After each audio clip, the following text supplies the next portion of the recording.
Welcome back to Maple Syrup Tech. I'm Rick, and first thing I want to do is thank all my followers for hanging in there, because I know I haven't popped out any new content for the last 2 or 3 weeks. I took a rather long break for the holidays. Just a little background, I have a big family, 4 kids, meaning that we were running around from one family member to the others, and honestly, I didn't really have much time to dedicate to making quality videos for you guys. So rather than pop out useless, quick content, I wanted to really wait and have time to make some quality stuff for you guys. So I hope you guys wasn't too painful waiting, and I thought we'd start the year out with a bang, so I'm already working on at least 3 to 4 videos for you guys over, I expect the next 2 weeks I'll be able to produce them. And we're actually going to start with something that I think is overdue on my channel, which is a guide to the top 10 things you need when starting a new computer build. Now, by new computer, I mean new computer for you, because I'll be honest with you, the first 7 items on the list you should have on hand, whether your computer is new parts or used parts. The last 3 I would say is more specific to used parts, but you might want them around even for a new build, because you never know if you get unlucky and there's something missing in one of the boxes or one of the items you got. So basically the way we're going to do this is we're going to start from the most essential things, which are to my right, and we'll go to the left, which are the stuff that I like to have around, but you can maybe live without. And just so that you guys know why I'm making this guide, is that a lot of this stuff is available on eBay really cheap, but it comes from China. And if ever you've ordered anything from China, you know it takes 3 to 4 weeks to get to you. Meaning that if you're midway through a build and you realize you need something like this, waiting 3 or 4 weeks to finish your build is going to really be a pain in the you-know-what. So, without further ado, let's start. Let's take a look at the first items. Now, the first 3, I would say, if you don't have this, don't start your computer build. And anyway, it's self-explanatory. I don't know anyone who would try to build a computer without first a magnetic screwdriver. It's always a good idea to have interchangeable bits for your screwdriver, meaning that you can go from Phillips to a flat head, anything you need. And the reason you want it to be magnetic is that, number 1, it's a myth, it can damage your components. The magnets in this are way too weak to actually hurt any of your components, and most of the components nowadays are shielded for pretty decently, meaning you would need to actually drop a pretty powerful magnet into your system to even risk damaging any components. And the reason why you want it magnetic is because, number 1, if you've ever dropped a screw in your case and tried to fish it out with your fingers, you know that there's a lot of spots you can't get to, but with a magnetic screwdriver, you can go fish around for it with a screwdriver and it won't be a problem. Number 2 is when installing your screws onto your motherboard, there's nothing easier than just putting your screw on and dropping it straight down for your standoffs. So a magnetic screwdriver is always a must-have for me for any computer build, and if you don't have one, honestly, go get one before you start, because you're going to be kicking yourself, like I said, trying to do it with a standard screwdriver. Number 2, almost as important as the magnetic screwdriver, is to have a ratchet on hand. If you're wondering why you need a ratchet with a screwdriver, is that honestly, in some cases, you won't have space to fit a full screwdriver in, especially when you're installing fans at the front of the case. If you don't install them before installing your motherboard or, let's say, your CPU cooler, you might not be able to fit your screwdriver in the case all the way to the rear and screw your fan screws in. And I'll be honest with you, pulling out your motherboard and your CPU cooler, if you have to change a fan, change the position of a fan, something like that, is a pain in the butt. Basically, a ratchet, since it has almost no footprint, in the width department, you'll be able to fit into every corner of your case and screw your fans in, no problem. So this is number 2 on my list. If you don't have this, and once again, I always try to have one with an interchangeable bits, so that no matter what you need to get to, you'll have it on hand. Number 3, anyone building a new computer, you should have your OS system ready to go on a flash drive. The OS can be of your choice. Windows 10, Windows 7 is probably top choices for me, But I always have both OSs available on a flash drive, so as soon as your build is up and running, you can right away start and make sure that you can install and boot into Windows. So that would be number 3. Number 4, if you want a clean build, or even any build at all, just not have wires hanging around, you're going to need some tie wraps. And for lucky people that live in Canada, at the dollar store, you can get this awesome pack for $3.50, which has basically 5 different sizes of tie wraps, all color coded, and you can basically fix any system's wiring. You can get a nice clean job with something like this. Of course, this is maybe a bit overkill. You can get away with just one size of tie wrap, but do try to get a smaller or medium-sized tie wrap because you don't want huge ones. They're going to look awful, you know, holding like sometimes 2 or 3 tiny cables together, especially fan cables and things like that. Number 3, and you can see that this rag has actually gotten a lot of use out of it. You'll want a microfiber rag. The reason why is for cleaning basically anything in your system, whether it be your tempered glass, whether it be a side panel, whether it's even cleaning basically your compound off of your CPU. You're going to want to have this on hand because honestly, finishing a build, having it full of fingerprints, and then realizing you have to open everything back up to go clean the inside of your window, god awful. You're going to want to make sure you have this on hand at all times. And as we're getting to it, thermal paste. Now thermal paste, I always try to have some on hand because you can't trust that every cooler on the market is going to come with thermal paste included. Most of them do, but honestly, you don't always know what quality of thermal paste you're getting, even from reputable companies, because a lot of companies make different grades of thermal paste, and they might be including the cheap stuff with their cooler. So before starting any build, I make sure that I have my thermal paste of choice.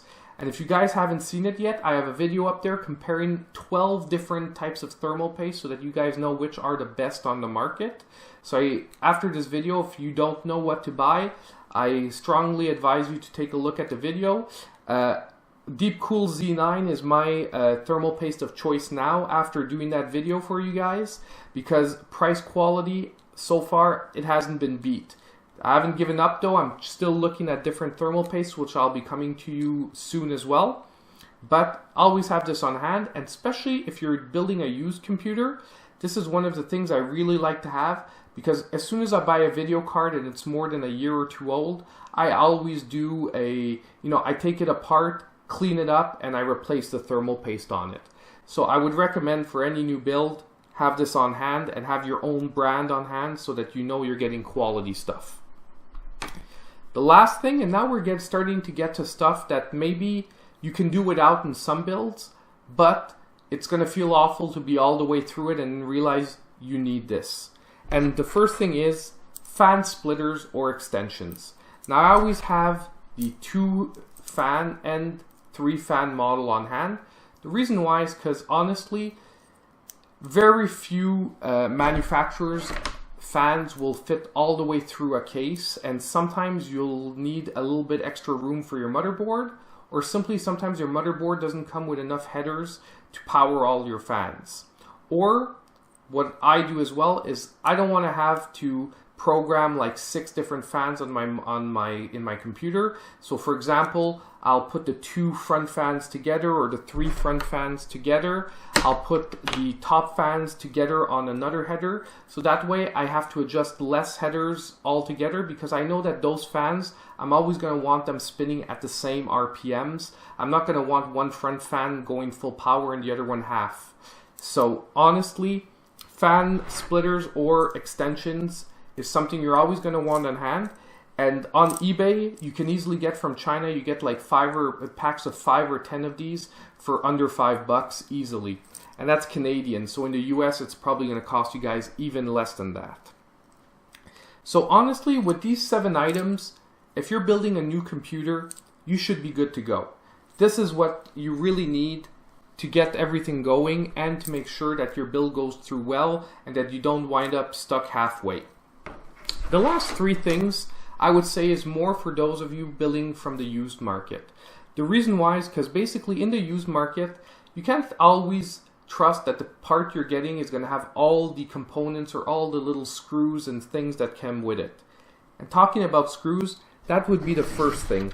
Now this is a kit that I've built over the years, and I'll be honest with you, I have a lot of screws for everything from standoffs to fan screws to even thumb screws. What I would say is for someone starting out, what you want to make sure that you have are always standoffs. Now you can pick these up on Amazon or eBay once again. You can get packs of 50 for once again under $5. You want to make sure to also have fan screws, because basically when you install fans, very few people are going to give you the screws that go along with them, especially if you're using used fans or if you swap your fans out a lot, you're going to lose these eventually. So it's always good. Same thing as the standoffs. You can get packs of like 50 to 100 for under $5. And the last thing that I would always also recommend that you have on hand is 1 or 2 extra thumb screws. Because when you buy a used case, sometimes people have put old screws in there, or simply sometimes the case don't even come with thumb screws and you can actually replace them yourself with thumb screws. So I would say these are the 3 things you absolutely need. The other stuff I didn't actually buy. It's stuff I picked up because you always get extras when you're building something. Like I have basically tiny screws that go into the top of standoffs, or that basically hold hard drives in place in different mountings and stuff like that. So you're always going to want to have a case with at least standoffs, thumb screws, and fan screws. And when I'm talking about standoffs, don't forget the screws that hold them down to the motherboard as well. You're always going to want a couple of extras of those too. So, in used, that would be the first thing. Second thing is the AMD backplate and mounting bracket. Now this is specifically for AM3 and lower. The reason why is because when you buy a motherboard, or a used motherboard, often if the person didn't use the stock cooler, a lot of coolers came with their own back plates and their own mounting systems, and the coolers are often sometimes not in the best of shape. And if you want to install your own cooler and make sure that, and you know, if it uses the basic AMD mounting system, it's not going to be included with the cooler. And you can get these on eBay for once again like $2 or $3. But once again, they come from China, so you got to do it 3 to 4 weeks ahead of time. So I always make sure that I have 1 or 2 extra ones of these on hand in case I buy a used AMD motherboard, because the actual build that I'm going to show you guys in one of my future videos in the next week or 2, it actually happened to me. I bought the motherboard and the guy did not have the back plate and screws, so I'm actually down from 2 to 1, so I'm going to have to order another one to make sure that I'm always in stock on these. And the last thing when you're building a used computer is something to tie you off in case you get an old power supply that do not have PCI Express cables.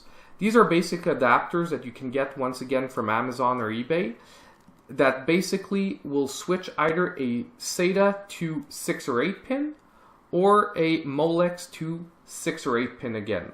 Now I always have these on hand just in case I get an older power supply that doesn't have enough PCI Express pins, or it simply does not have PCI Express. There's one little thing I would like to warn you guys, however. I wouldn't push an extremely power-hungry power supply, video card on a crappy power supply with these type of adapters. These are sort of to tide you by, or that you can use with older components that the value is so low that if ever something goes wrong with the power delivery system, you're not going to be crying about it for too long. Because although these work, there could be some reliability issues, and yes, it could technically damage your components if the power delivery isn't controlled properly. And since you're sort of bypassing the standard PCI Express sort of setup, you know, you can't be 100% sure that everything's going to be top notch. So these I like having on hand, but I would be careful with them and use them sparingly and only on components that if ever something goes wrong, you're not going to be out like a few $100 or something like that.